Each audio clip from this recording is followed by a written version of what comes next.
first, and then... All right. Is this on? Good evening, everyone. You made it. All right. I was worried that people were going to be in Ballard, sitting at Peddler right now, having their first beer, wondering to themselves, where the heck is everyone? So those people will be here in about 40 minutes via Uber, so we'll let them walk in. I want to start by acknowledging Miranda for all the work she put into this, and also acknowledging you guys for how important this discussion really is, and for thanking the panelists for being here. I mean, this is big. We can't understate that. Not only is our discussion tonight on homelessness key to the health of our city, but literally to our democracy, and that's not hyperbole right there. We are gathered in a productive, respectful discussion around a diverse set of ideas that just being here is noble and courageous and humble to listen in our own right. And so I want to thank you. I'm inspired to be here, and I think it's going to be a great discussion. As Miranda mentioned, my name is Carson Bolin. I recently just started a new business here in Seattle and have been serving as the vice chair of the Young Professionals Board for this past year. The Washington Policy Center, we focus as a statewide entity. We're a think tank, free market ideas. We're committed to creating a forum for open discussion that's civil and focused on results. And so I think that you're going to hear that through both the questions and the dialogue and the focus throughout tonight. So thank you for being here, panelists. We're going to start out, we've been kind of using a trend over the last couple events about focusing on one word to start with, and that's, what is your why? So each of you on the panel dedicate a significant amount of time to solving homelessness in our community, and it's a noble pursuit. So if you guys could each take a minute to introduce your guys' selves, talk about where you spend your time on the issue, and then also what is your why? Let's start with Amber. Hi, my name's Amber Matthai. If you guys watched Seattle's Dying, I had like not even 10 seconds, 2 seconds to tell the Seattle Council members what I thought.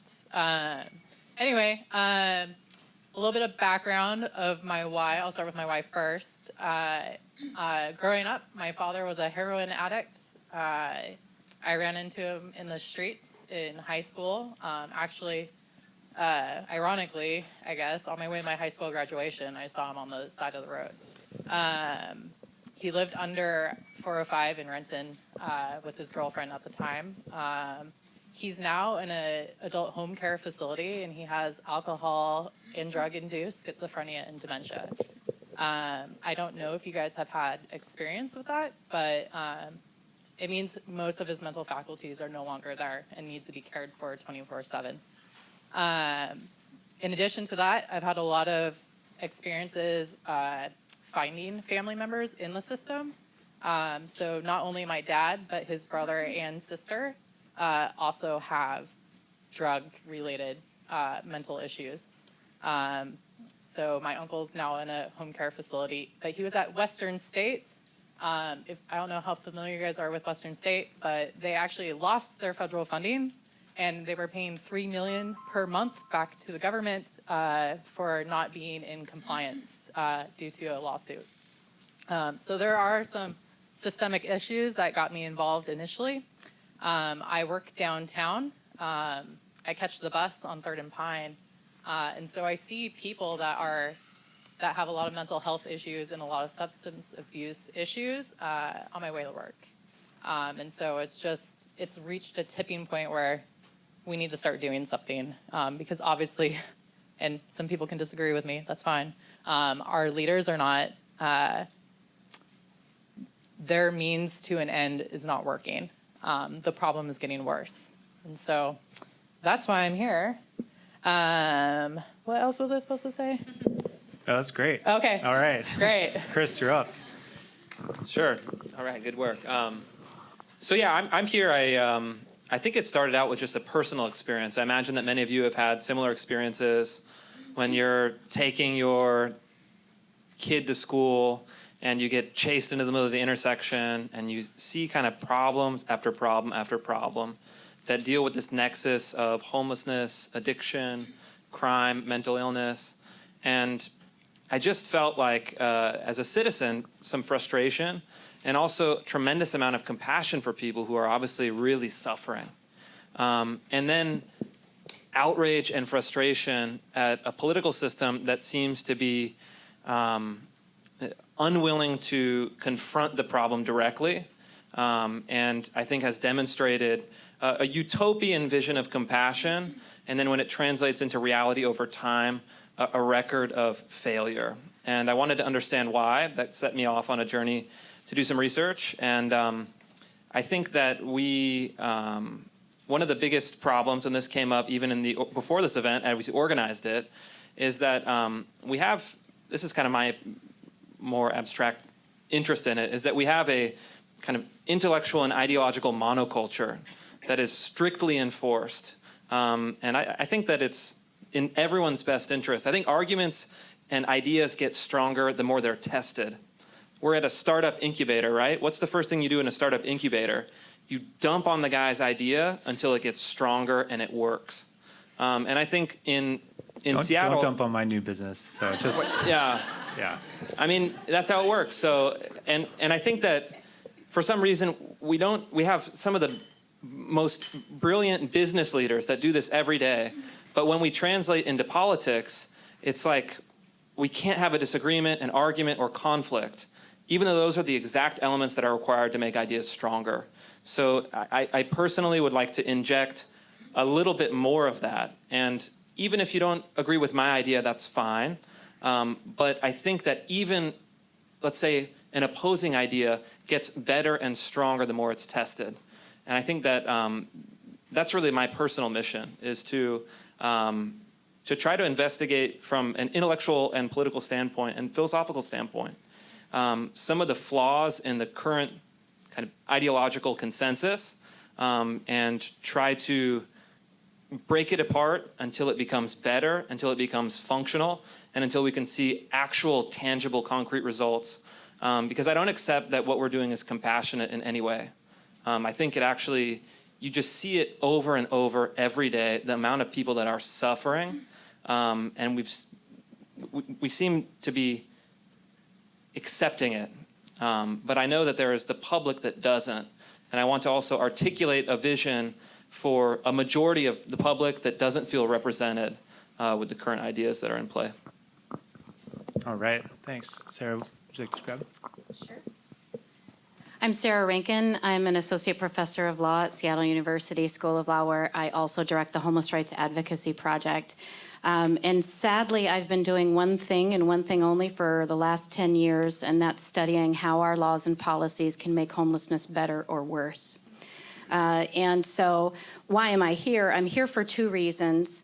The first is I wouldn't be here if I didn't think that everybody in this room shared a mutual interest. And I think we do share a mutual interest, which is ending homelessness and human suffering. I think that's something that all of us want. So it's not a question of whether we should end homelessness and human suffering. The question is, what's the most humane and cost-effective way to do it? And so to me, I think that that's an important focus in terms of my participation in the discussion tonight, is to keep us focused on that mutual interest. The second reason why I'm here is because of some of the polarization that Chris was talking about. Even though we share that mutual interest, we sort of suck at working at it, right? We have a problem coming up with that focus on cost-effective solutions. We resist. I think a lot of that comes from, and Carson, you and I talked about this, it takes a lot of work to become educated about what those cost-effective solutions are, and to remain educated about what those cost-effective solutions are.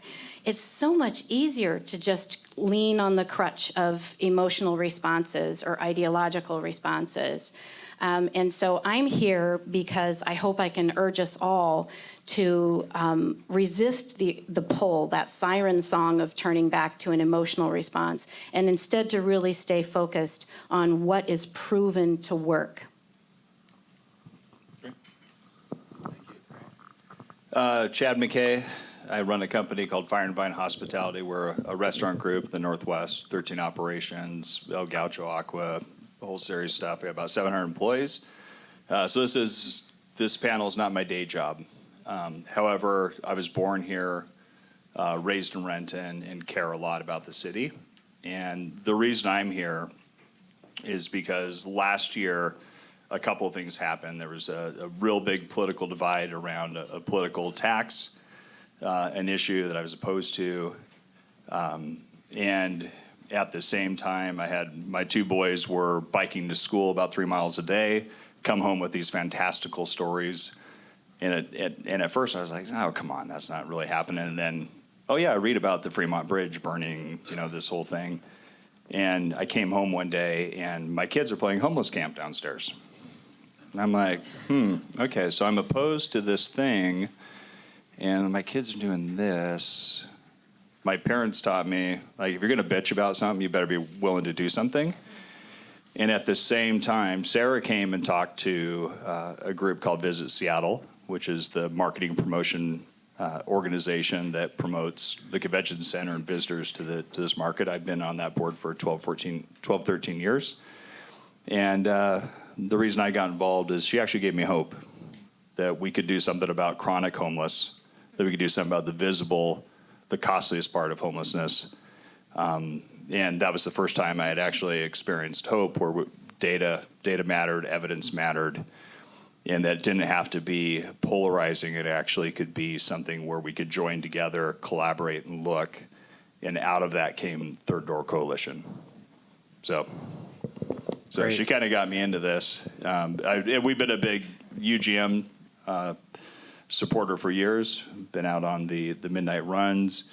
We started campaigning and fundraising for the Women and Children's, the original one getting built. We also helped them do their first fundraiser for the gala that they had never done before.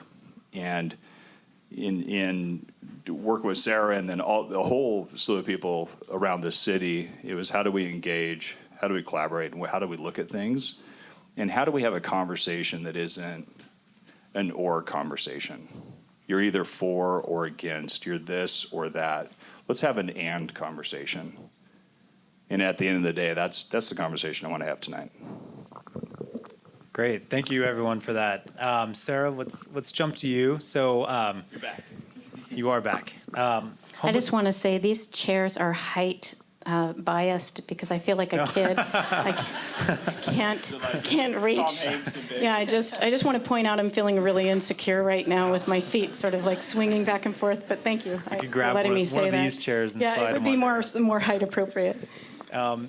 So homeless populations in Seattle are not one single homogenous group. And you and I had an 1.5 hour long conversation, and I learned a ton through that. Can you help us, just to set the stage for the rest of the conversation, paint a picture of that nuance that we described within that group? Yeah, sure. One of the biggest problems we have, one of the biggest obstacles we have in making progress with respect to homelessness is our imprecision in how we talk about it. So the conversation that Carson and I had, he said, well, what are the main causes of homelessness? And I said, which type?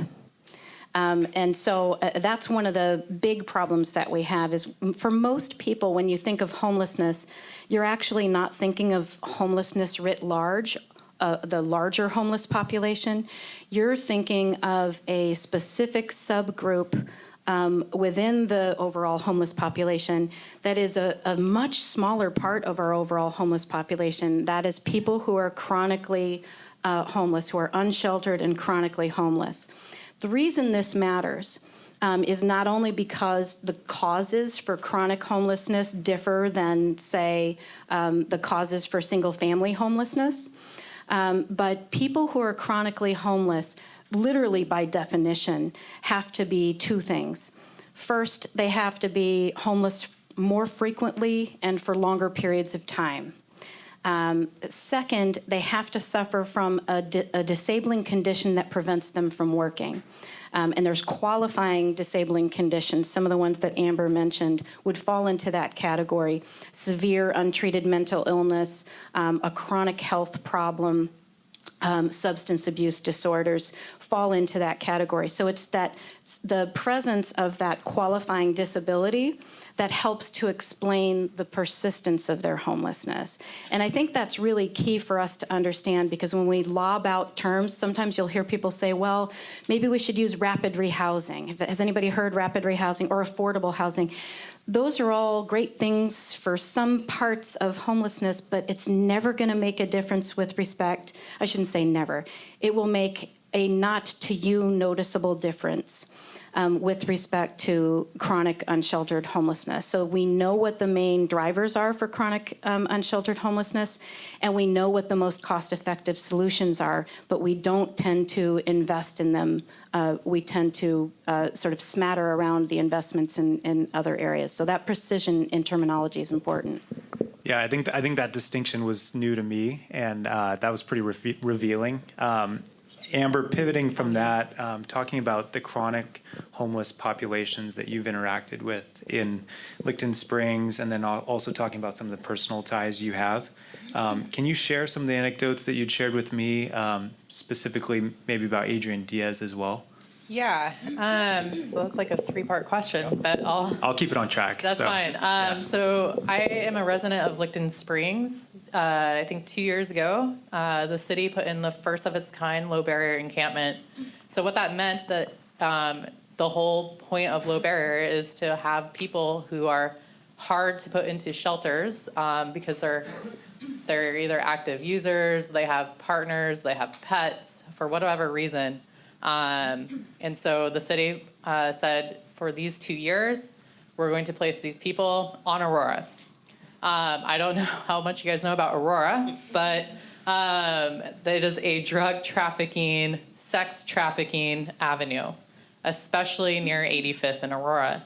And so from my view, you're putting a very vulnerable part of your population literally in probably one of the worst areas in the city, and you're trying to help them. Instead, what you create is a hotbed for crime, because pimps and drug dealers have all of their consumers in one spot. They don't have to go anywhere. And so what happened, anecdotally, I've been in the neighborhood now for 8 years. I noticed a tremendous increase in crime in my neighborhood. What I do for a living, I didn't mention it previously, I'm a business intelligence analyst. What that means is I crunch big data all the time, every day.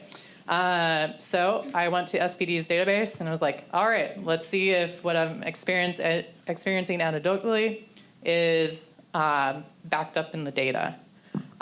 Turns out I couldn't do that because the data was bad. So worked with Sean Whitcomb and Mark Bridge from SPD to get their database cleaned up.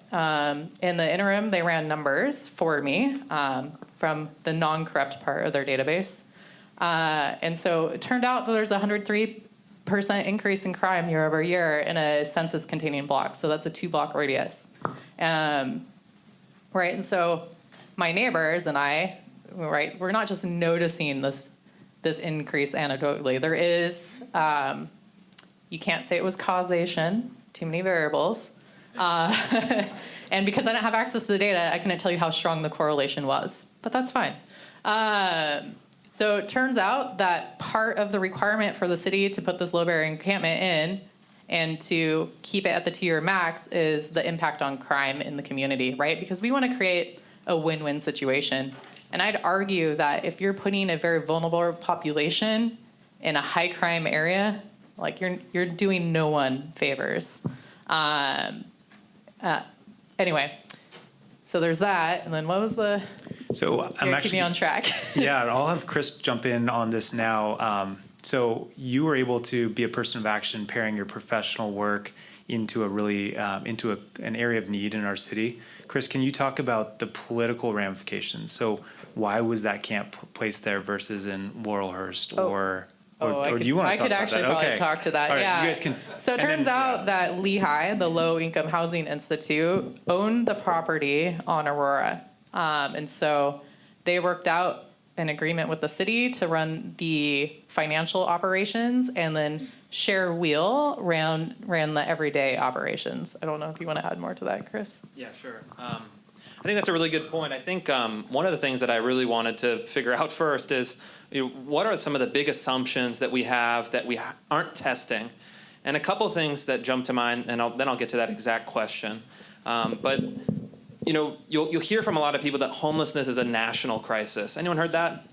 Put your hand up. Okay. What you probably don't know that according to the federal government, homelessness is actually down 16.7% nationwide over the last 10 years. Then you'll hear, well, it's a problem that's in every state. But what you don't know is that in the last 10 years, again, it's down in 35 out of 50 states. Then you say, well, it's a really complex problem that is hitting the entire Puget Sound, right? Okay. Well, you see in the city of Seattle's own data that 51% of the people who are homeless in the city of Seattle came from outside the city limits, and that's almost certainly an understatement. Because when you dig into the individual level data, you find a high preponderance of last known addresses in one zip code where the services and the DESC and the county jail are. So I think conservatively it's an underestimation. We don't know how much. So you see a couple things that actually, we act like this is a problem that no one has solved. But many states, and then nationwide, it's actually been trending down. While at the same time, the last 5 years, it's up 131% here in Seattle, the number of unsheltered people. That might not be exactly right. They changed the methodology, but we know that it is likely more than doubled. So we have to assume that we're doing something wrong. And the talking points from the city in their PR campaign, #SeattleForAll, was that, I mean, like it's straight out of a science fiction book from the Cold War. We're making progress and proven solutions are working. And it's like, test that against anyone's reality. People do not believe that. And I think that the data and the evidence goes to support that. So what do? I did another study where I did a public records request for every citizen complaint in 2018 about encampments, needles, trash, human feces, and biohazardous waste. And I mapped them on a map, and I found something very interesting. There were more than 2,000 complaints about homeless encampments last year. There were 4 neighborhoods that reported no complaints whatsoever. You guys could probably guess which ones, right? Broadmoor, Madison Park, Laurelhurst, and what's the one above Laurel? Windermere, right? Why is that? I think again, this is just kind of applying common sense to it. But my suspicion is this: Broadmoor is a gated community, right? That's kind of that's probably explains a lot of that. The other 3 hired private security to basically do extremely localized community policing and enforcing low-level property crimes. Basically saying anytime a tent comes up, anytime someone comes in, they're up to no good, politely but firmly, hey, excuse me, you can't do that, keep moving. That's actually exactly what Bellevue does, and many other cities that don't have the same problems. So when you hear we don't know what to do, the reaction is then to lower the standards. Well, let's decriminalize. The problem is so bad, let's decriminalize public camping. That was a bill that went to the legislature this year. Let's decriminalize drug crimes, low-level property crimes. We basically, in many places, we're not really enforcing shoplifting laws. But when you have an imbalance, right, if you did that nationwide, you might be able to argue, well, it's kind of spread out, there wouldn't be a big effect. But when you localize it, you create an imbalance, a policy baseline imbalance. You're creating a series of incentives that work. There's a reason why in some places homelessness is going down, in others it's going up. And even the last King County homelessness czar admitted that there is a magnet effect.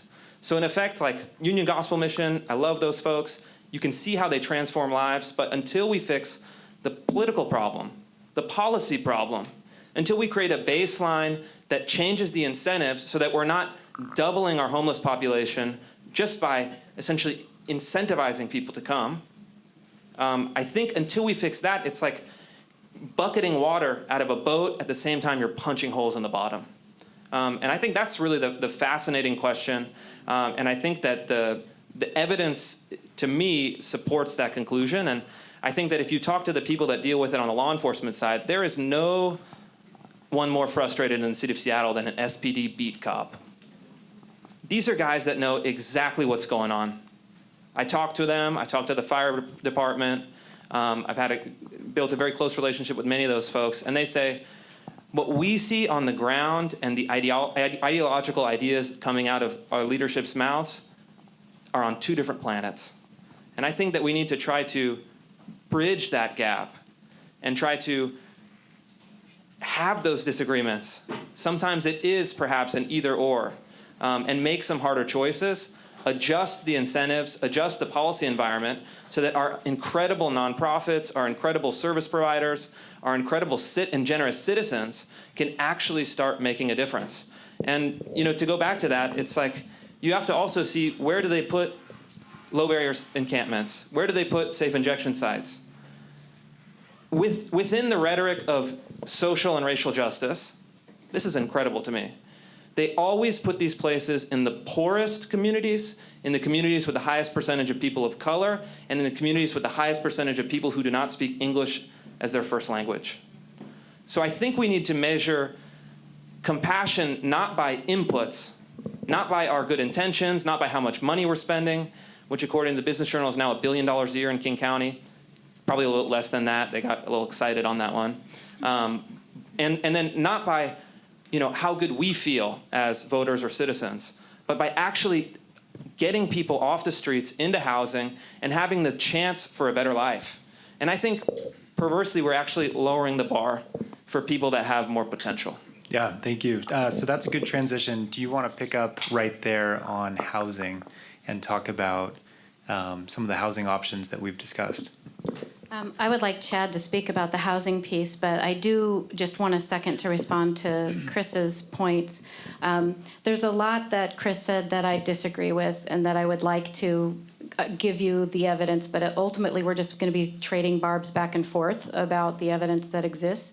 This is that point where I have to come back to you and say, it will take some work from you to actually look at the evidence and evaluate it for yourself. And if you need assistance with that, I'm sure Chris would be happy to give you his evidence. I would be happy to give you my evidence. But there's also a lot of what Chris said I agree with. And that's, I think, the more important point is, and it was the last thing Chris said, it wasn't the only thing, but it was the last thing Chris said, which is that we need to take people off the street and put them into housing.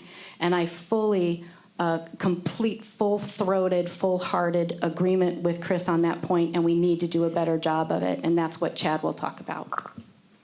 Perfect. Chad, I'm going to cue you up with a question I had that is a good stage for this. So during our pre-meeting, you shared a couple of things that really resonated with me. The first was you said it's cheaper to solve problems than manage them, and I think that that's a reflection of a lot of what Chris is talking about as well. And then the second was a Jeffersonian tradition that you spoke about, where you can disagree with people, still be friends, and get things done together. And that's what you and Sara have sought out to do. And so can you talk about the work that you are attempting and working towards at the Third Door Coalition? Yeah, so I think for the first one, where it could be cheaper to solve something than just to manage it, I think we're in agreement with Chris in the sense that you need to house people. Leaving them on the street, putting them into low barrier encampments, doing tiny houses, those aren't solutions. More shelters are not solutions. And so that article that I referenced was Malcolm Gladwell writing that in 2003, where he basically does a study of a gentleman named Murray in Denver, where they basically calculated the cost of a chronically homeless person that was on the streets of Denver that everybody knew. Every police officer knew, every emergency room physician knew, the nurses, the caseworkers, the social workers. And he tallied it up, and he's like, cost $1 million for Denver to keep that guy on the street. They could have housed him easily, wrapped services. Even if he continued to be an alcoholic, all of those things, it would have been cheaper. The fiscal conservative of me is like, why aren't we doing something more cost effective than what we're doing now, spending maybe not $1 billion, but clearly a lot of money?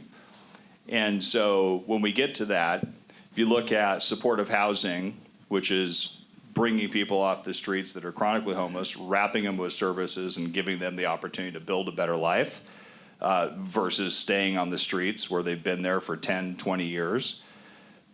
It's a way more cost-effective. Just forget the humanitarian aspect for a minute. Just from the numbers, it's a way more cost-effective. To put somebody in permanent supportive housing is the same cost as 3 days at Harborview. It's the same cost as 3 months in jail. It's the same cost as running a 24-hour shelter for a bed to house somebody and give them a place where they might belong and build their life. I, too, grew up in a family where my dad was an alcoholic. He's been sober 43 years, which has been fantastic. He's had a lot of friends that never made it. And he always had compassion because he's like, I could have been that person in the gutter, right? If I didn't have somebody that lifted me up and made something happen, and he still sponsors, he still does those things. So to help people rebuild lives, part of it is you got to bring them in. It's inhumane leaving people in these camps. Those it's not even, and then it's totally fiscally irresponsible. We're talking about chronic homeless, and so that's the part of it could be cheaper. And it's a great article, by the way. It's 15 years old and it's relevant to today. Cheaper to solve than to manage. We manage for the most part. There are some people that do solve. Second part is Jeffersonian dinners. So again, when I met Sara was presenting. She's like a homeless right advocate, right? She's get along very well. Yeah, I mean, like she's usually suing the business improvement areas around, Panhandle. I mean, all this kind of stuff. Constitutional attorney. It's like, the Constitution thing. It's like, sometimes it gets in the way of people's rights. But this idea that you can actually have a disagreement with people. And so we participate in Jeffersonian dinners where it's like, hey, we take a topic around things that we disagree with. And yet by sharing, breaking bread, having a little wine, having conversation and understanding where the other person is, you may not change my mind, but I'm going to understand way more about your position. And together we might actually bridge something. And that is really where Third Door is let's focus on chronic homeless. Let's focus on one element that's 29% of the population. It's about 4,000 individuals within King County that fit the definition. They've been on the streets for a year or more. They've got secondary disabling conditions, right? That's the group that we're actually really talking about. That's the group that the neighborhoods are upset about. Do we like what we're doing right now? No. Every data set that we've seen, every study, and Sara was one, is like, go look, right? I'm a data-driven person. I'm evidence-based. I don't care about politics. I care about policy. I care about data, not drama, was to look at evidence and say it's cheaper to house people that are in this state. By the way, their average age is 55 years old. They've been on the streets for more than a year. They're white males. They don't tug at your heartstring. And for those that are around personal responsibility, which was me, the story is not great. And yet, from a fiscal conservative perspective, there's a way better way for us to handle this, save money, and do it in a way that's compassionate, that we could not only feel better, we could actually do better. So there you go. Can I add on to that?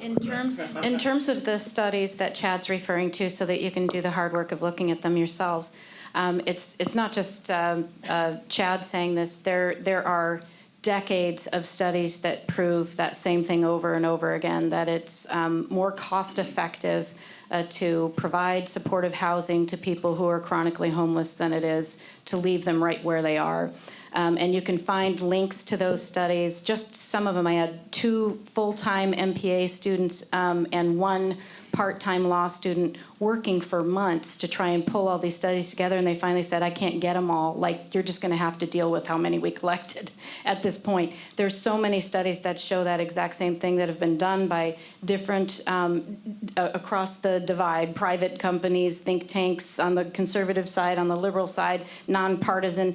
It's all there for you to look at, and that's really important for us to focus on, because it takes, again, the emotion out of it. It doesn't matter what we think a particular person deserves. What matters is this is a problem we're all here to try and solve, and this is the most cost-effective way to do it. In fact, there's no intervention in all of housing and homelessness policy that has been studied as thoroughly as supportive housing, and it's been consistently shown to be the most cost-effective. And to Chris's point, where he was saying that some communities are making progress, there are a number of communities that have been making progress with respect to their chronically homeless populations, and that is one of the primary ways by which they do it. Yeah, so I'm going to piggyback off of that because Seattle's budget, so first of all, to kind of give you some homeless numbers here, 77% of the homeless population within King County live in Seattle proper. And then when we are talking about unsheltered homeless, 80% of them, it is estimated, have concurrent mental health and or substance abuse issues. Yeah. Anyway, right, and so without these wraparound services, these are people that are not going to be able to hold a job, right? They have, you know, like one guy that I can think of, for example, was taking a bike, picking it up in the middle of Olive Way, throwing it down on the ground, picking it back up, throwing it back down on the ground, right? So I don't think he's going to, unfortunately, be able to hold down a job well. But the thing where you guys can get involved and where you can take action is demanding the city to release where they are spending their money. 2 years ago, they had a $54 million budget. We're now at $90 million per year. Additionally, King County has set aside, ending fiscal year 2018 for this year, they set aside $100 million for affordable housing and $230 million to help build places for the homeless to go, and to help with homeless services. And so when we have $330 million from King County and $90 million from Seattle, and it costs $60 million to build a 300,000 square foot dormitory-style housing. I talked to a construction guy last night to get those numbers. It's roughly $250 per square foot. That's a good number. That's my industry. So, yeah. Cheers. Right? Fact check. So, great. Right? So, 60 million. I think out of the over 400 million we have, and that's just public, right? This region is very generous in terms of donating to the homeless. That's where Chris's $1 billion number came from, out of the Puget Sound Business Journal. And so you guys need to look at where the money is going, and are those organizations being held accountable? There are certain organizations that have held on to property given to them freely by the city for the past 20 years to develop low-income housing, and they have not on certain properties. They're also hiding properties within shell companies. So just something for you to do your research on, and demand your city council members and Mayor Durkin to be accountable for that. That is your money, and right now, it's inhumanity happening on the streets, right? We're dealing with rat infestation. We are seeing diseases come back from sanitary issues. Typhus is hitting LA. Up here, well, in the north, they had an HIV outbreak right by the low barrier encampment. Right, and so there's also children in these encampments. Most of the women living there are domestic violence victims. There are assault victims. There's drug trafficking. I don't know if you guys just saw the news. They broke up a drug cartel that was operating in Pioneer Square. They found $20,000 in cash. So ask me if that's a housing affordability issue. That would pay for my rent for 3 years. Those were house people. I have roommates. Those are people living in houses selling drugs. Yeah, but the thing is, they're allowed to set up a base of operations within the city, right? To the point where we can no longer use the sidewalks. And when I wear open-toed shoes, I need to make sure I'm not going to step on needles because 2 of my neighbors stepped on needles in their yards. So that's a problem. Yeah, Right. so pressure them. That's the whole point of this. Chris, you had something to add? Yeah, I think that's a really important point, and I kind of took a smattering. 2 things. One is I'm always skeptical, respectfully, when someone says I'm data-driven and evidence-based. For these reasons, and I'll explain why. I would actually prefer if people are principles-driven, because I think the data can be massaged any which way. Evidence can be, I have great evidence, you have great evidence, but I think you really need to get firm on principles, because that's what leadership is about. That's what getting things done is about at the end of the day. And I think that if you look at it, I actually took the liberty of doing something incredibly boring so you don't have to. I looked at the strategic plans every year for like 20 years for the all home, one table, whatever it's called. They kind of keep shifting these same organizations, the kind of unified public strategy. I looked at two things. I looked what strategies are they proposing for the last 20 years, and who's on the board of these organizations. It's a recycling board of people with the same basic ideas year after year after year. In 2005, they set the goal to end homelessness altogether in 10 years. That was the Committee to End Homelessness. In 2015, they just rebranded. Said, ooh, the Committee to End Homelessness did not end homelessness. Let's rebrand this effort. But if you look at the proposal, the same basic strategic direction was the same the whole time. And at that time, it was data-driven and evidence-based. I think you should trust the evidence of your own eyes and your own experience. Right? Okay, thank you. And I mean, I think there is some good evidence, there's some good data. I like to dig into it as well. But at the end of the day, when your actual day-to-day experience is screaming into your face, what we're doing is not working, you should trust yourself. And the fact is that we have a political class driven by ideology that stands now in opposition to the public. And I'll give you just a couple examples, and I think they're relevant. You had 70% opposition to the head tax. That went up to about 80%. You have one of the issues, 65% of people saying no more expensive bike lanes while we have a homelessness crisis, 65%. And you have 55% of Seattle voters, 92% of whom are Democratic voters. 55% now say we want a zero-tolerance policy on homeless encampments. Provide services, provide mental health, provide rehab, but we have to start changing the policy direction fundamentally. So you have a broad majority of Seattle voters that have no representation, nobody advocating for them, and no one laying down an intellectual foundation for true policy change. It's evidence-based, data-driven solutions. It's the same boilerplate that hasn't worked year after year after year. So I think be skeptical, trust yourself, and demand that we go with a set of different controlling ideas and principles. If we want change, I think that's the direction it has to go. So I'm always chomping at the bit to speak. Chris and I have to go out and get some drinks after this. So yes, of course, to the extent that your point is that there's a problem and we haven't been successful in solving it, then yes, obviously believe your eyes. But in terms of what the solutions are, I'm sorry, you have to look at what the evidence says works. If we try to lead and figure out what the solutions are by what our emotions are telling us, we are going to be in this exact same effing place 20 years from now. I tell you, I promise you that.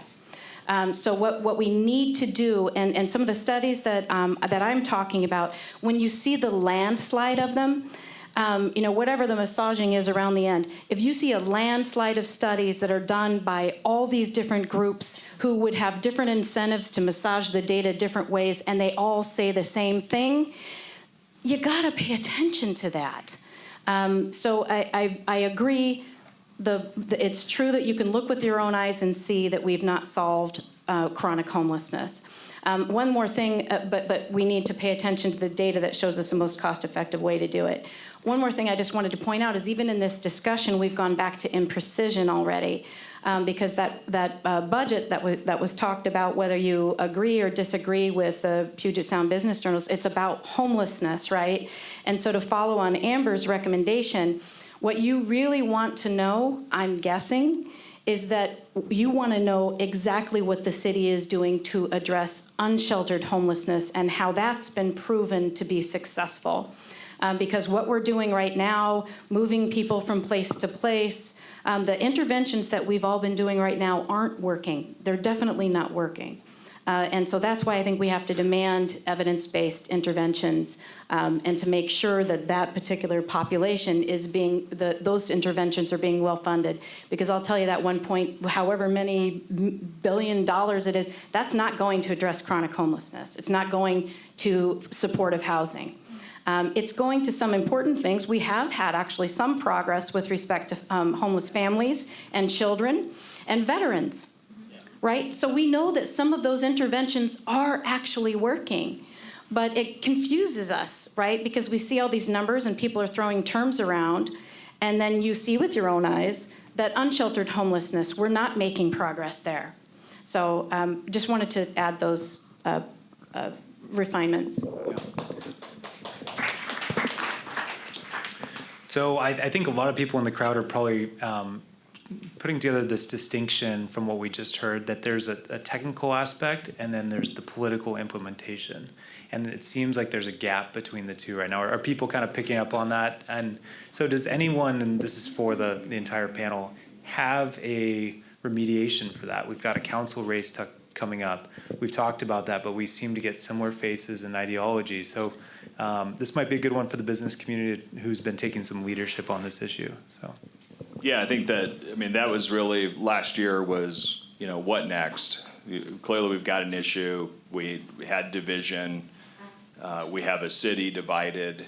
And really that was the whole foundation of the third door was an alternative pathway to say, hey, let's look at collaboration. Let's look at one focus area that's ripping our city apart. And every person up here has said, if you're going to provide, housing and services is what you do. You can't just leave people on the streets to their own devices. You can't just allow just wild stuff to happen. And that group isn't going back to work for the most part. And those services that are provided, they cost us a tremendous amount of money. And so the game changer, and I saw All Home and all those things, and I think the difference is right now the business community is starting to re-engage, and we've been part of that conversation to say, okay, what do we do? Because this is an existential economic threat to our region and our city if we don't figure out how to deal with this, right? And we can wait for an election. Good luck. We can wait for the tide to turn by just pouring in money, or we could start to engage with Chamber, DSA, Visit Seattle, ourselves, service providers, others, neighborhoods to talk about bringing people off the street and wrapping them with services so that they're not basically causing all the issues on the streets. And so I think the real difference is, from the housing perspective, and that business leadership in every community where the conversation has changed, business drove it. Drove it from the sense that they stepped up and said, we need to do something different. And so for anybody that's been involved or understands affordable housing development in these other areas, and even supportive housing development, one of the things we're doing as Third Doors is questioning the cost drivers. Like, why does it cost $300,000 to build a unit? What is market driven? How could we change that so that we could deliver a solution that costs a heck of a lot less money from a capital perspective and then saves us money from an operating perspective? If you look at the healthcare costs, I mean, Harborview right now underwrites nursing services and doctor services for supportive housing because it's a heck of a lot cheaper for them to send people on site to housing than to stuff our emergency room services. So I think business leadership, not attacking business as the source of the problem. And I have no love for the city council, and everybody knows that. It's not like it's a big secret, right? I'm like a pro-market capitalist pig. I own like 13 businesses. But I want effective solutions, and I'm tired of fighting about stuff, right? I want to actually get to the meat and deliver, right? Because I got kids too. I cleaned up 520 and I-5, right, with the encampments and needles and those elements. And I don't want to live in a city like that, so I'm not giving up. And I'm not somebody that's just a foundation person that's writing big checks. And I'm actually somebody engaged with a whole lot of other business leaders and service providers and researchers. And by the way, we're not even a nonprofit. We don't even have, it's just a volunteer group that's made a tremendous difference. So I think that's part of is a groundswell of business leadership, community, neighborhood. Because I don't know about you, I'm not waiting for the politicians to solve this. I know. I like that answer a lot, and I think that's really inspiring for all of us. There's a lot of leadership in that kind of forgotten middle that you represent. You're not a plutocrat dropping $1 million checks on the issue. You're boots on the ground. You can rally people around and create strategic partnerships around it. Chris, I'd love to hear from you. I know you're ready to talk about. There's huge amounts of dollars still being spent, though, by the politicians. So, and there seems to be this general resentment of this community that a lot of us are a part of, representing leadership from a business standpoint. So, where's that disconnect? The head tax didn't pass. It was pushed through by activists, by the council, who I have no love for as well. How do you resonate, or how do you reconcile that difference between the business community that's trying to lead, but the elected class that resents that leadership and that vitality we have in the region? Yeah, I think I would disagree. I think that at the heart, this is almost solely a political problem. And I think that we need to get people off the streets. We need to get people who are, let's say, a 65-year-old man with 20 years on the street and he's a chronic alcoholic. We've got to get him in that kind of supportive housing. There's no other way for that. But there is another subset of people on the streets that are 25, shooting dope and robbing the QFC in Ballard. This is another very predominant element that we have to deal with, and business can't really deal with it, only to a certain extent. You'll notice that on 3rd and Pine, it's kind of a show, right? If you walk 3 blocks north into South Lake Union, you'll never see a tent. You'll never see someone shooting up. You'll never see someone doing that kind of lifestyle, because Amazon very quietly has their own private security that tells people, you can't do that here, keep moving. So I think we need to, if we can keep Amazon's campus clean, if we can keep Laurelhurst clean, if we can keep Broadmoor clean, why can't the city offer that same kind of protection and quality of life policing to every neighborhood in this city, including the neighborhoods that are hardest hit and the most disadvantaged? Yeah. And I think at the end of the day, there is a law enforcement element that we don't want to talk about in Seattle, but it's going to be a requirement, because you have to set the standard equal to other communities, or you're creating an imbalance that no matter how many housing units you build, no matter how much compassion you show, you're going to be having people coming to Seattle because of the policy environment. I think safe injection sites are a huge draw. The academic studies, I think the evidence is pretty good that over 10 years after they put in the safe injection facility in Vancouver, the number of people who were what are now being called opioid migrants went from 20% to more than 50% of the population in the area around the safe injection site. So at the end of the day, it's a policy question, it's a law enforcement question. We have half the number of police officers per capita compared to Boston and New York. 50%.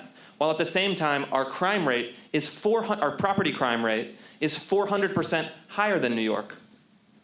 There's a huge disconnect between those two numbers, and we need to, people who need help, that want help and need help, we should be throwing every dollar, every resource, every service to them to help. But people who don't want help, people who want to live on the streets, in the encampments in Ballard, in Fremont, down by the canal, and they just want to do that, we have to have some kind of humane, compassionate law enforcement response, or we're not going to truly solve the problem, not only for the homeless, but for all of you, for neighbors. I think in this debate, sometimes we focus so much on the most kind of tangible element of suffering, but someone should be advocating for neighbors.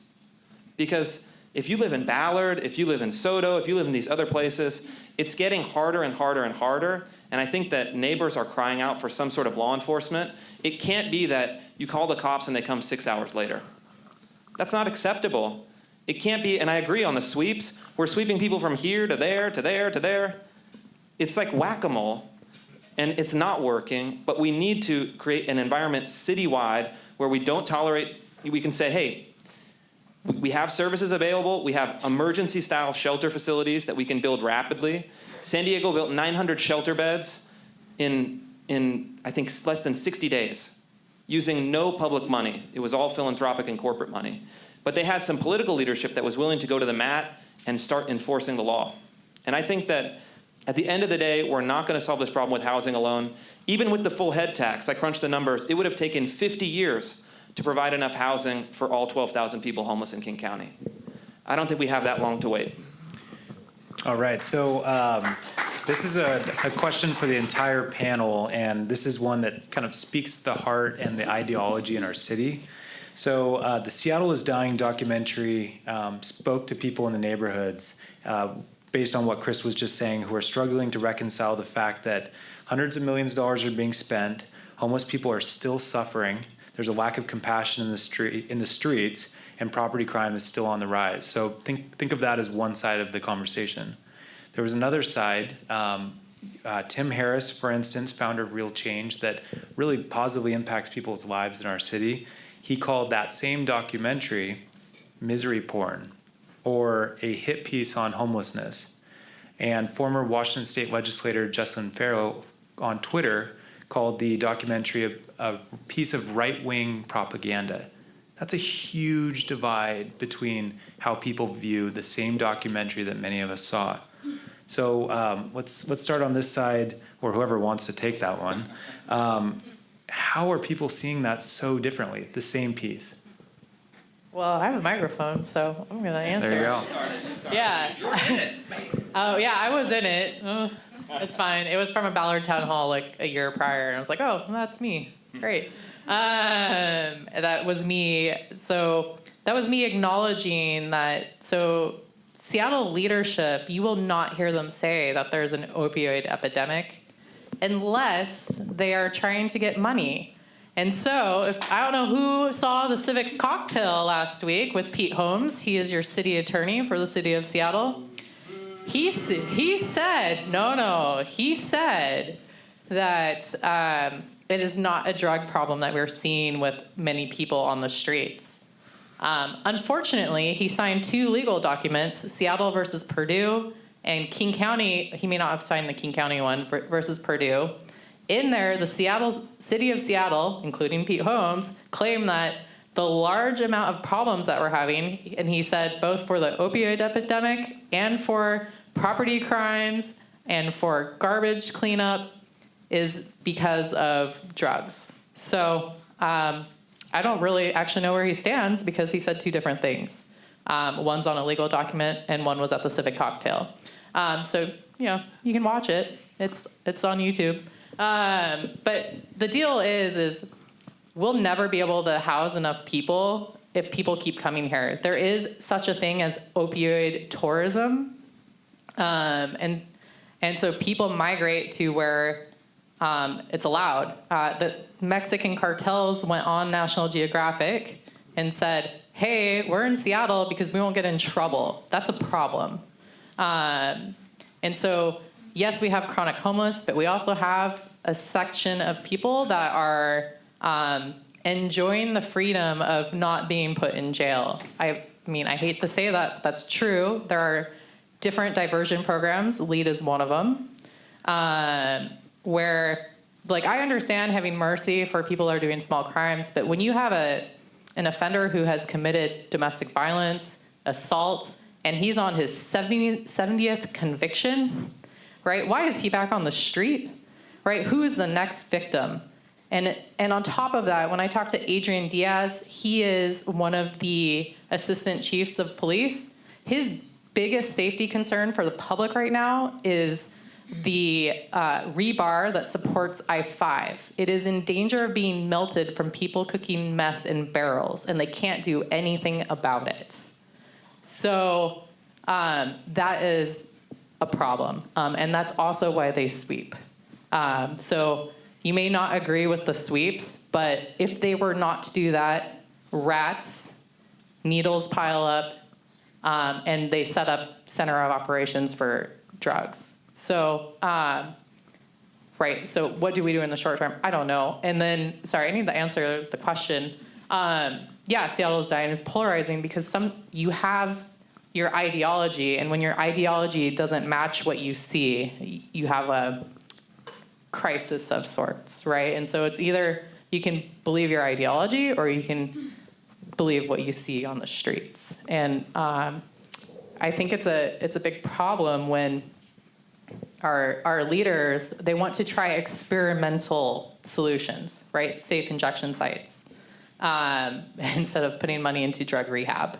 So I personally know someone who was waitlisted in rehab, and he is now no longer here. He was shot and killed breaking into a home for heroin. So I'm not saying circumstances would have changed, but we need to not have wait lists to get into rehab. Like, where's that shell money that they have right now, like, set aside for whenever that they feel that they can get away with having a safe injection site, they could be using for rehab right now. Let's use the money we have. So, Sara, what do you think?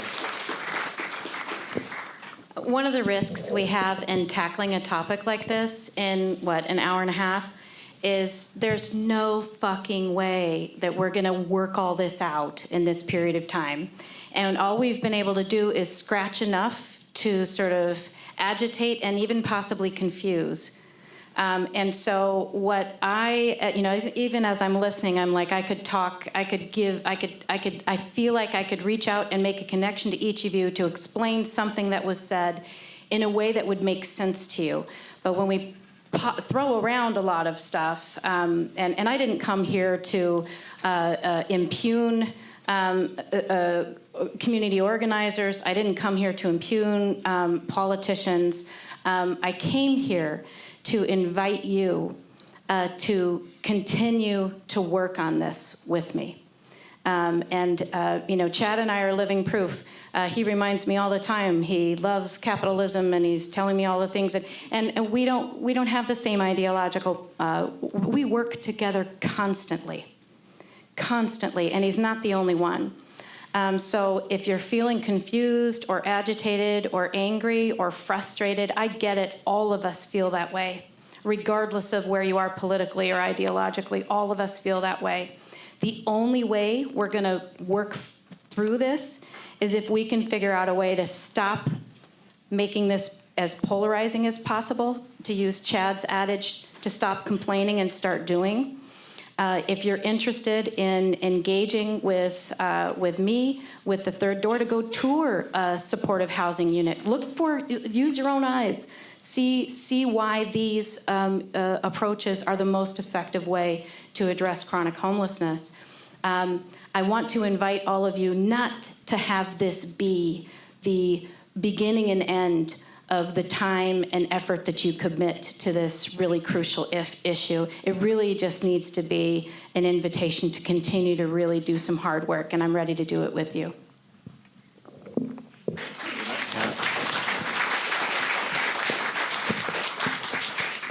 Sara, you stole my last question because it was focused on solutions, so good work. Chad, do you have anything to add?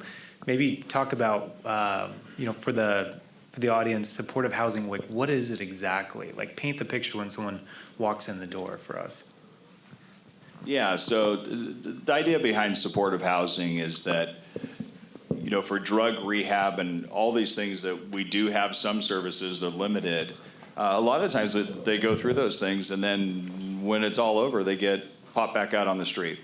And so we actually end up wasting the money, the recidivism and the going back is not effective at all. So supportive housing is basically the idea that to give people not just shelter, because a shelter is basically a bed, they don't really have a home.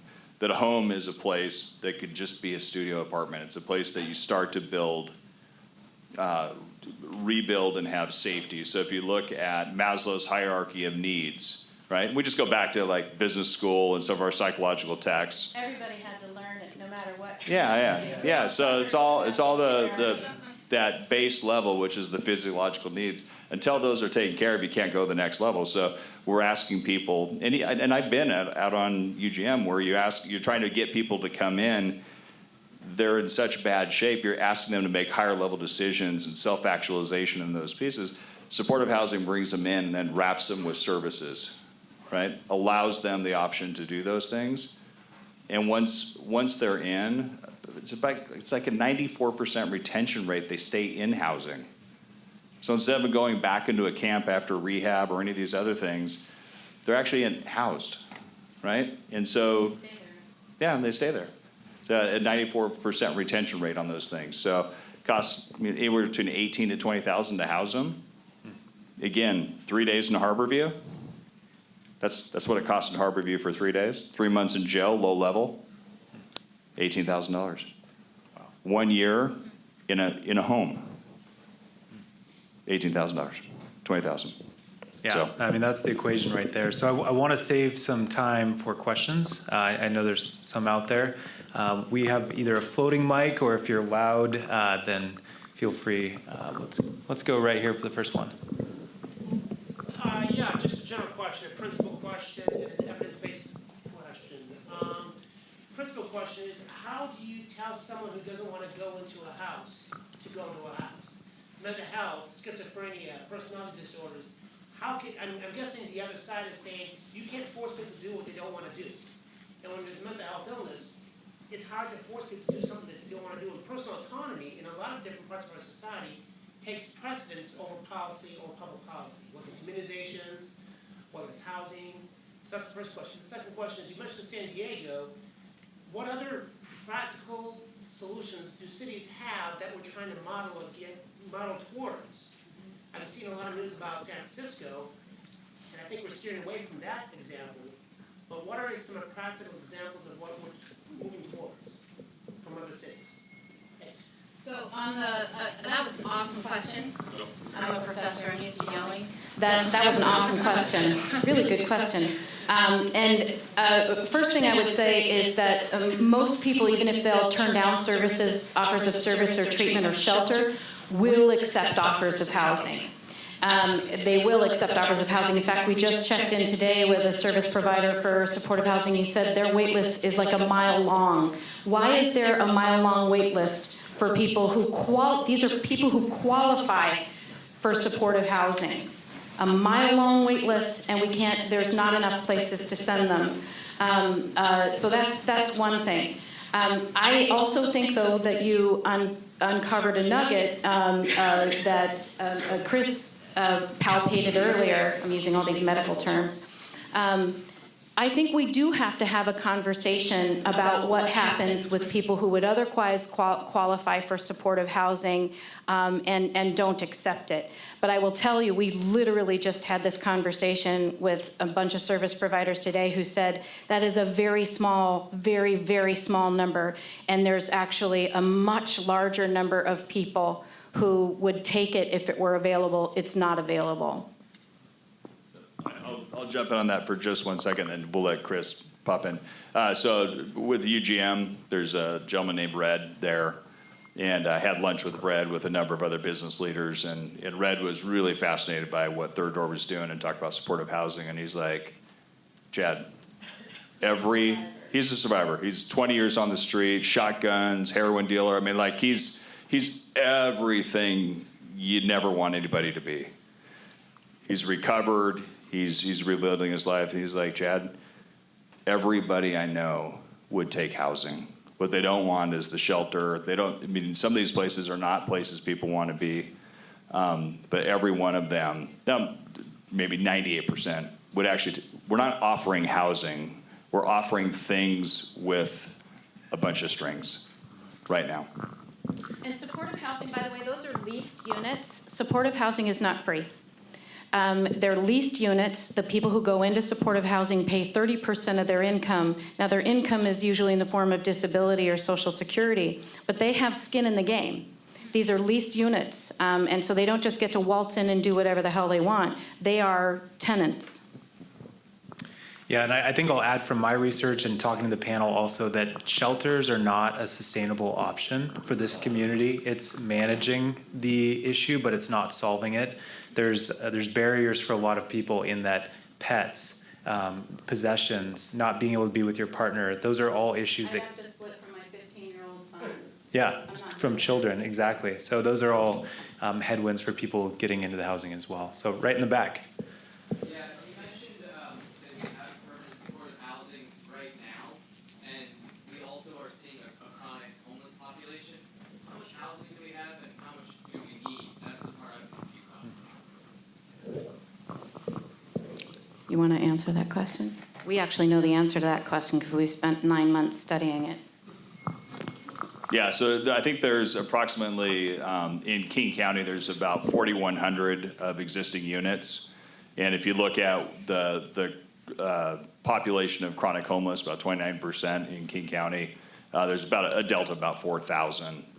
So if you go over about 5 years, there's 8,000 units total needed. We've got about 4,200, I think, currently and some planned. So there's big deltas. It's been growing since 2005. So. Right here. So Chris, you talked about using the examples of private security, which would patrol an area and then sort of make activities that are not wanted go other places. But you also talked about sweeping and how plugging the boat where you're poking holes in it. So I'm wondering how those two things go together. How do you make a solution instead of just making people move along? Yeah, that's a great question. I think that's the paradox that we're in. You can't do one or the other. You really need to do both. I think a responsible plan, I mean, we declared a state of emergency 3 years ago now. What happens when you declare a state of emergency? What's the first thing that happens? There's a tornado, there's a hurricane. Money. There's a money bomb that gets dropped, and we've done that. You have emergency shelter facilities. And yeah, it's not a long-term solution, but you have to get people triaged, and you have to give people somewhere to go. And I think we need to make some supportive housing definitely, but that's not the solution for everyone.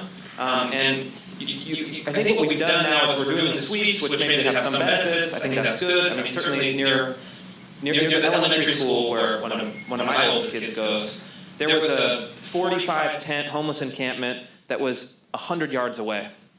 That's not good. We can't have that.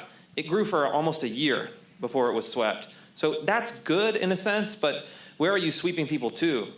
And I think that's a valid criticism that people are making, let's say, on the more activist side. But you have to first create enough emergency shelter facilities so that you can give people an option. You have a place to go. It's not a great place. We're not putting you up at the Four Seasons, but it is a place to go to be housed in an emergency way, triaged. Do you have family? That's one thing we haven't talked about at all, which is astonishing. It's like, do you have family? Do you have any resources? Do you have a cousin that will take you in? Do you have someone that will help?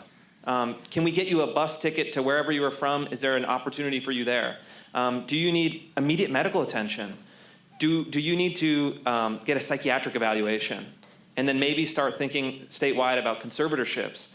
Because if you're a schizophrenic heroin addict that is beating yourself in the face on the streets every day, it's not compassionate or fair to let that go on. It's actually a really cruel thing. But you have to really do both. You have to have this kind of proactive community policing, quick response, and then give people the option. You need to go somewhere where we can help you. And then if you refuse help, there's a lot of cities are kind of dealing with that question, right? I don't want to go anywhere. And in Seattle, we're saying, all right, sounds good. The fact is that 63 or 66% of the people that are made contact by navigation teams during sweeps refuse all services. Yeah, if you give them an apartment and they can continue to shoot up, like they'll take it. But that's going to be a long-term, massive investment, and we need to create change more quickly. And I think so you create enough emergency shelter facilities quickly. You could do it with a very small amount of money, private donations, philanthropic business donations, and then you can start enforcing the law in compliance with the constitutional kind of limits. You have to give people an option. But my concern with the permanent supportive housing model, it's not for everyone, and it's going to take a decade or more, even under the rosiest assumptions. And what do we do in the interim? And are we sure that we're not just going to be continuing to bring people into Seattle at a faster rate than we're getting them housed?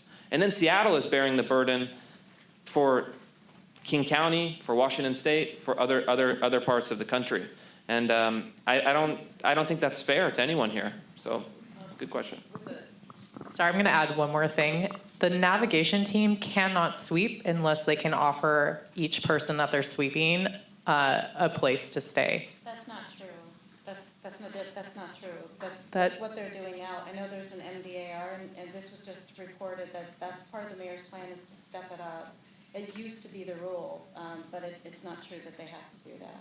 So I've not heard that. And last time I talked to Adrian Diaz, he told me that they could not sweep unless due to the ACLU injunction. Yeah, Zer will tell you that they don't have to. So it sounds like our leaders once again have conflicting statements between who she talked to and who I talked to.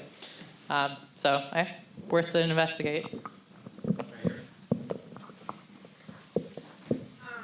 So I worked in low-income housing for a while. I was a case manager actually for 63 families. And I have a couple of questions.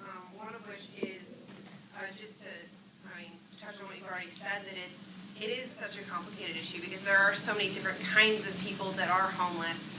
And that could be the woman escaping domestic violence with her 3 kids. That could be the gentleman with mental health issues. That could be a veteran. That could be any age, any race, any, come from any different kind of past. And so I worked in permanent affordable housing that was a housing first model. So there were lower barriers to entry, so to speak. And my questions are, with incentive structure, is when you have permanent affordable housing, I saw every different kind of situation. So I saw someone that came into my office and wanted everything for free. And, I said, well, how are you planning on paying your rent next month? Because Catholic Community Services can only cover you this month. He said, well, I could work for 2 days and pay my rent. It's no big deal. I said, well, then why aren't you? What can I do to help you get there? And then I had a woman with 4 children that was escaping a domestic violence situation. That it was the biggest game changer that her children were in a safe environment and they were going to a good school. And she would cry in my office about how incredible this opportunity was. And her little boys would come and visit me every day and just be so grateful. And so you have this wide array, and then they're living right next to each other. And they're in apartments where you have a veteran that has PTSD next to a 5-year-old's bedroom who wants to bang on the walls. And it's causing all of these issues. And, marijuana smoke, or whatever you want to call it, is going underneath the walls into the child's bedroom from a guy that needs it for medical issues next to a 5-year-old. And just the level of complexity with that, and then also addressing just how much affordable housing we would have to have, and then the fact that as a magnet, we really can't house everybody. So we could be building buildings constantly. We could be lowering, the barriers to entry for well-intentioned builders to build these apartment buildings, but if we're attracting people from all over the country, it's never going to be enough. And then it becomes a question also of just low-income people versus mental health issues and how we're addressing mental health. And honestly, sticking someone that has serious mental health issues into an apartment building, while that may feel good and we might not see them anymore, that's not addressing the deeper issue. So. It is a bit the complexity piece, you're 100% right, and that's why we started the conversation. I was like, we really need to define what we're talking about here. And my assumption was we're talking about unsheltered chronic homelessness because that's what people see. But you're right, it's incredibly complex. Also, the idea of affordable housing is, a lot of people don't understand the difference between affordable housing and, and I just was talking to her, I forgot about everybody else. a lot of people don't understand the difference between affordable housing and supportive housing. So the example you gave, the idea of someone who's typically chronically homeless suffers from co-occurring disorders of a severe mental illness or mental illness and substance use disorder are quite common to have those co-occurring. You can't just give that person an apartment. But what you do give them is supportive housing, which has the caseworkers to make sure that they're being good tenants, help them figure out things like stay on them. But the vast majority of those people can't get jobs. So we're, the employment issue, it becomes complicated if we try to solve it all at once. And so we have to have some sympathy for how difficult this problem is for our politicians and our policymakers to solve. I don't question anybody's good intentions. Whether you are the same Democratic or Republican Party or whatever it is, I don't question anybody's good intentions. But that's why I say we really have to be really careful about what we're defining. I think figuring out how to have those conversations about specific subgroups so that we can say, aha, for that group, we know based on our experience and evidence, this is the most effective intervention, and try and tackle it like that. Like you have to win smaller pieces of it, because otherwise to say how are we going to solve homelessness is far too complex of a question. And Chad, you had an idea about the magnet theory. We have supportive housing already, and it hasn't caused people to come running. Areas that have supportive housing that have had a lot of it have not experienced a huge influx of people. But Chad actually this is one of the nice things about partnering with business people who think about stuff I don't think about, had an idea in terms of coming up with new supportive housing and making sure that we have good data on the magnet theory. Yeah, no, I think so first of all, thank you for I don't know if you still do casework, but that is, I know it's brutal, it's difficult. And what we've been talking about for supportive housing is really around, pretty hard chronic homeless. You would not mix them in multifamily in typical deals. So as to address some of the other issues, I am somebody that wants to challenge the cost-driving assumptions. So when you talk about affordable housing, I think about all of the tax incentives and all the things that are going around that. I want to break that model for supportive housing and see how we could drive down those costs and build it for far less, far faster, and break some rules to make that happen. And Third Door is all about that, challenging the assumptions.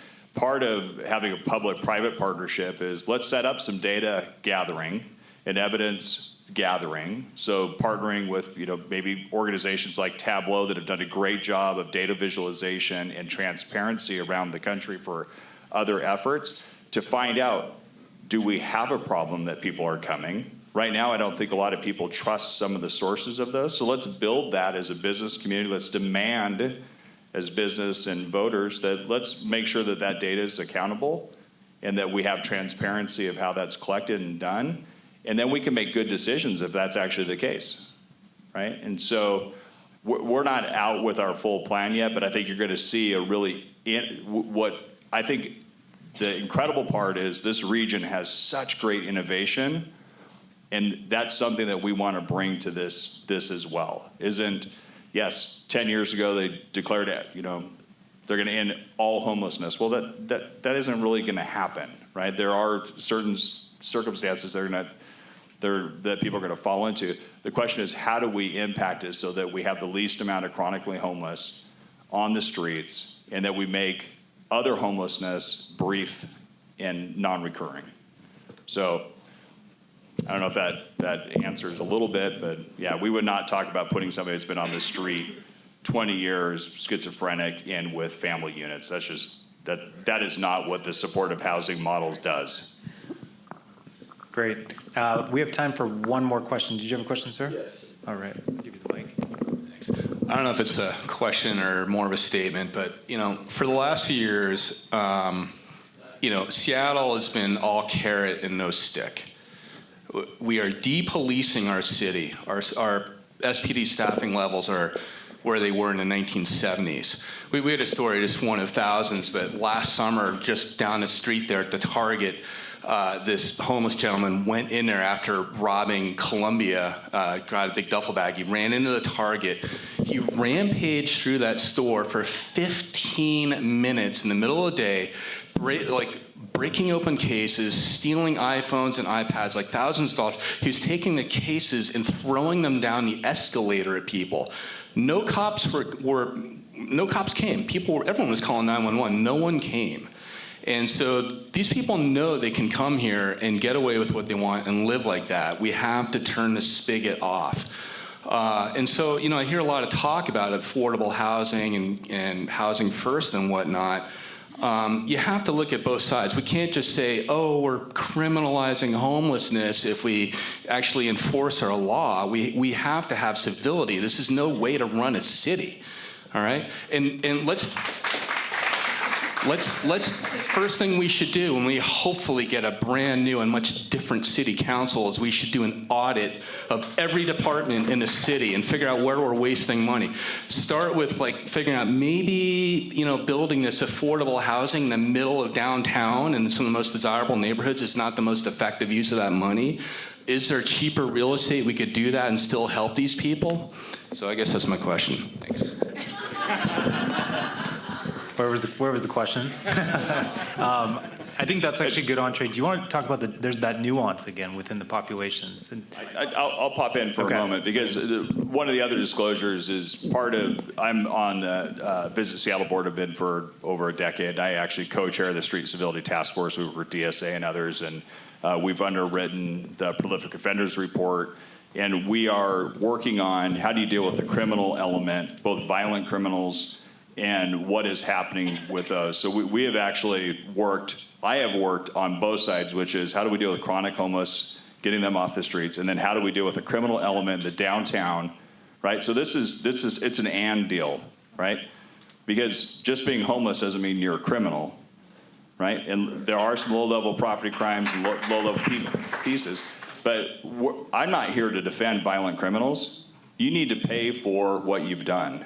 Right? There are repercussions to actions that do occur, right? So that's not where I'm at, and so we have both to work out, and that's why it's not one solution, right? It's an and solution. We need to do this, and we need to do this, and we need to do this. If you talk to the police, yeah, they're frustrated because if they go out for the chronic homeless, they're like, well, what do we do with them?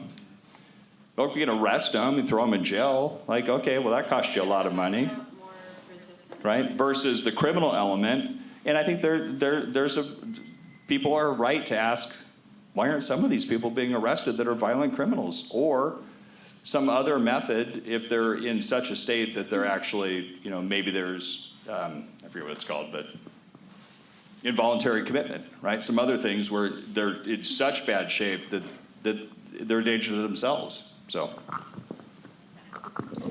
I know we're wrapping up, and I just wanted to, I'm going to say it again until somebody takes me up on it. It's what happened to Chad earlier, but I don't want this to be the end of the conversation.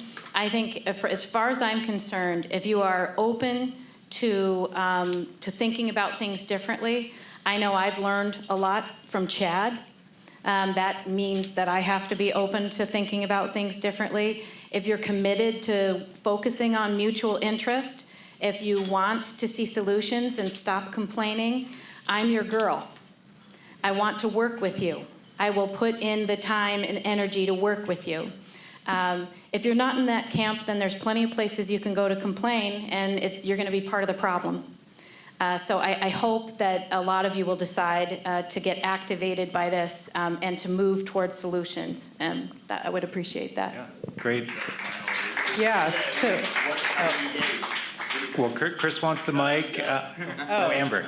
yeah, We're so going down the line. I'm assuming we're now on to how you can be a part, Yep, right? solutions, And yes. solutions. Yeah, so we know certain demographics that are likely to end up on the street. We know that foster children, when they age out of the system, for example, 20 to 25% of them end up on the streets. We also know that domestic violence victims end up on the streets. And we also know that women who are in prostitution end up on the streets.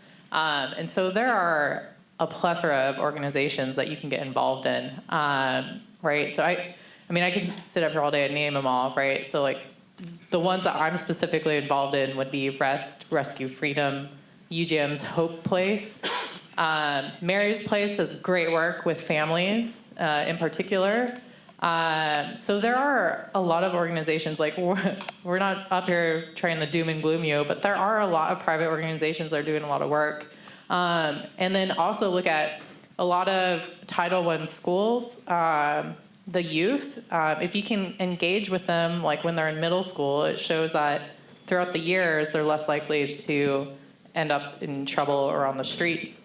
So there's other programs that work specifically at Title I schools. Those are typically underfunded, the poorer communities, more diverse communities. So After School All-Stars. I mean, there are a lot of different organizations. And you can also volunteer your time. And UGM has search and rescue vans at night. I've done a lot of those. Right? Because people are building relationships with people on the street, right, where they know them by name. But the hard truth is when I did the UGM search and rescue vans is a lot of people have a lot of the chronic have a lot of mental health issues. Whether or not it was because of substance abuse, I don't really care.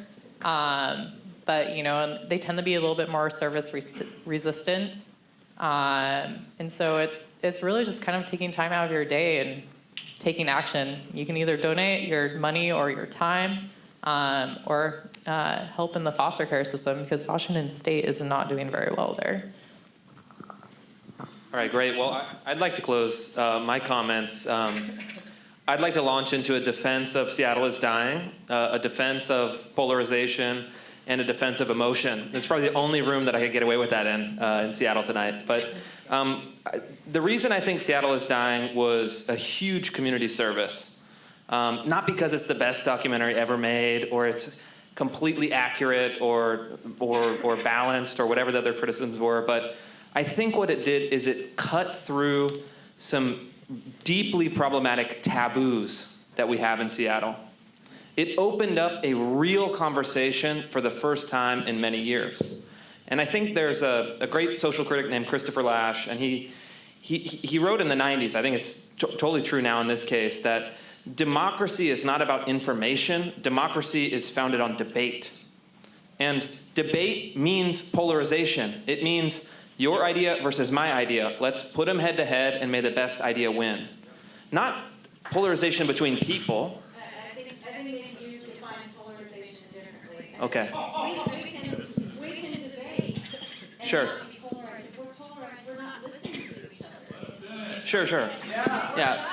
No, I think that's fair. I think Yeah. listening is a key vital component of Sure, but I think it's actually about debate, and we seem to be allergic in this city to anything resembling a conflict of ideas. But if you look at American history, right?